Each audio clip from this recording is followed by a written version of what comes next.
Hello, everyone. My name is Stephanie, and I'm here to support you recovering from religious and emotional trauma. So, thankfully, Saturn has gone direct. It went direct on the 4th. And then we have on the 8th, Venus is going to be going into its home of Libra.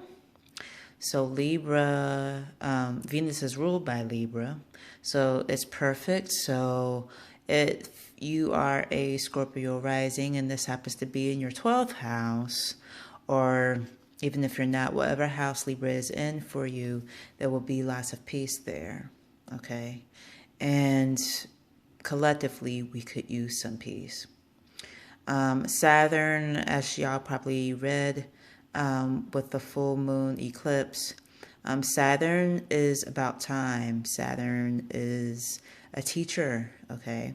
And so Saturn, even though it's direct, in 2 weeks we're still going to be feeling like it was still in retrograde. So think of some things that Saturn has taught you, some things that maybe you ignored. That you cannot ignore anymore. For me, Saturn is in Pisces, which is my 5th house of sex and creativity. And for me, it was a wake-up call during a certain period, I will say, that I needed to pay attention to my back because my back was not having it. I had a soul sister who is a Pisces, and it was time for her to pay attention to her hip. So Saturn is a wake-up call. Whatever you were not paying attention to, you should be paying attention to it now, because with Saturn, you really don't have a choice. And then on the 10th, Mercury is going to be going to the opposite sign. It's opposite sign because Mercury does rule Gemini, but the opposite of Gemini is Sag. So really, really watching if you are Sun in Sag, Moon in Sag, or Sag rising, really watching how you say things. And even though you can say them very greatly and very sometimes sarcastically to make people laugh, sometimes, I mean, you're still a fire sign, Sag, so sometimes it may still come across some kind of way.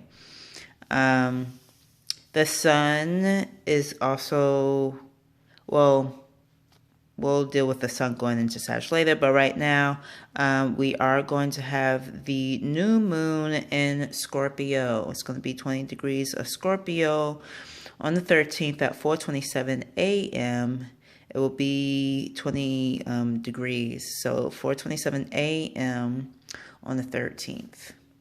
So, of course, this is very important to people who have a stellium in Sag, Sag rising, Sag moon, and I'm sorry, Scorpio sun, Scorpio rising, Scorpio moon. Mars is still in our house.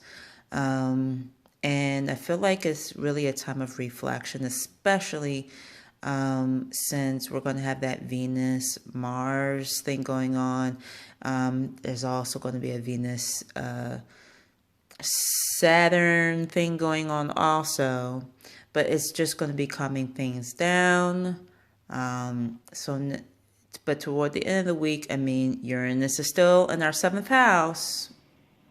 Scorpio risings, okay? We have Jupiter there too. So, but if you're a night chart, Uranus will work for you. If you're a day chart, it will not work for you. Same thing with Venus. Venus works for you if you're a night chart, not so much if you're a day chart. But there's still lessons to learn from both of them, okay? So we have Neptune still in retrograde. They're still not going to be able to see everything.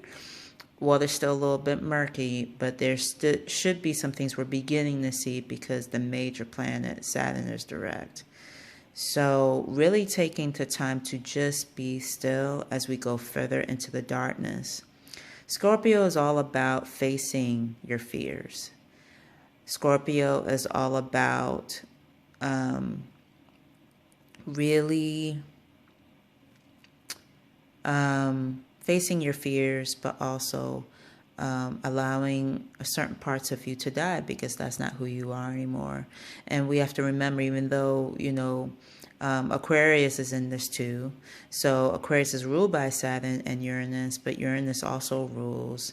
I'm sorry, Pluto isn't Aquarius.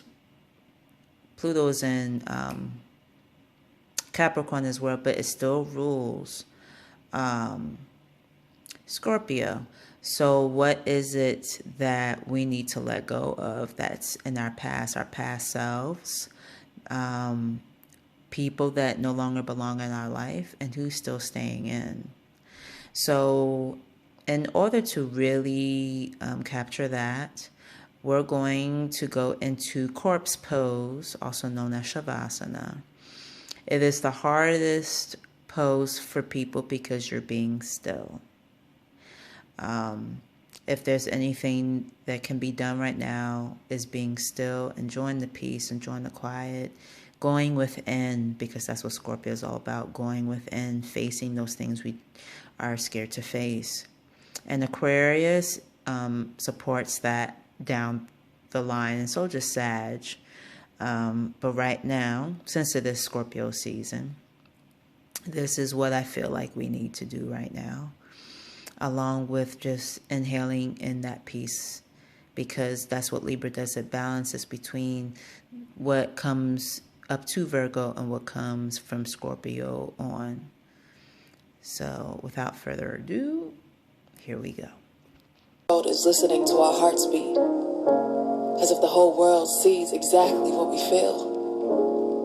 A hoped for love dreamed into the real, as if God heard everything we prayed as we knelt. So the Most High healed our hearts to open our eyes and reveal what another half could do to our whole, what patience and time could do for our souls. What happens when we let the past go, let ourselves be, and let love flow. Let love flow.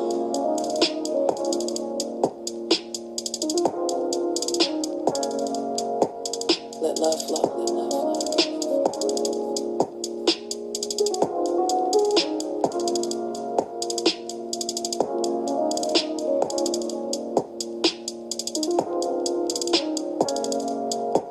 Let love flow. Let love flow. What happens when we let the past go, let ourselves be, and let love flow? Love blooms the brightest hues of two. You and me, together we light up the room when our eyes speak, as if the whole world is listening to our hearts beat, as if the whole world sees exactly what we feel. A hoped for love dreamed into the real, as if God heard everything we prayed as we knelt. So the Most High healed our hearts to open our eyes and reveal what another half could do to our whole, what patience and time could do for our souls. What happens when we let the past go, let ourselves be, and let love flow. Let love flow. Let love flow. Let love flow.